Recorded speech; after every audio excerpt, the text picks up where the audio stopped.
who has very graciously allowed us to come here today. Thank you. Nicole is a very femme internationale.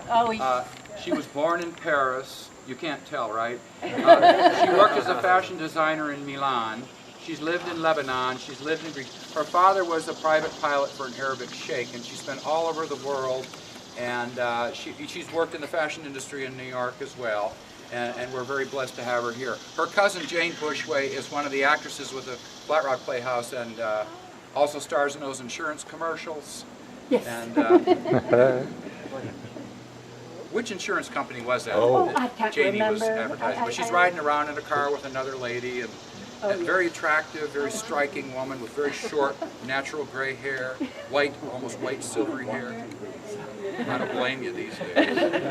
But anyway, this is Nicole Bushway. Thank you, Nicole. Thank you. Have a good lunch. Wonderful. Her parents loved Her parents were the first to build in the Wilson farm across the street. Actually, there was a farmhouse there that was, and it's in this book, that was designed by Richard Sharp Smith, who at the same time was designing the cottages and the pavilion and the clubhouse up at the Canuga Club up above, which is now the Episcopal Conference Center called Canuga.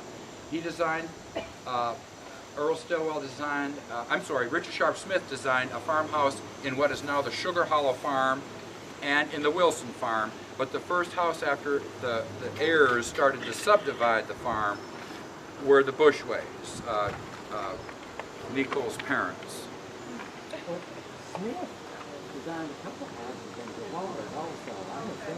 Well, in Biltmore Village, and that, you know, the McFarland Bakery on Main Street, that brown brick building, that's one of his. The People's National Bank building that Dr. Farrer and his wife owned, that was a Smith.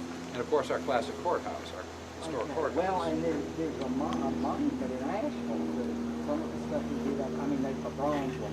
He did a lot of work here. He was England born, but actually in terms of prolific work, Stillwell had him beat off the map. I'm surprised Stillwell in his life could design all that he did. And you know, if you ever go to Oakdale, has anyone ever seen his tombstone? It's very impressive. It's very, very large. His name and his wife's name. And if you look to the left of his name on that stone, there's a tiny little stone of a Mrs. Stillwell, and that was his mother. And the reason I think her stone is so insignificant is that she was accused of, although never convicted of, killing his father. There's history everywhere you look here. Yeah. So we're going to go up and we're going to stop very briefly up here at Pleasant Hill Baptist Church. So when we leave here, you're going to make a right, you're going to go back out to Canuga, you're going to make a right. You're going to see that big flashing light at Little River Road. Turn left and then immediately turn right into the church parking lot.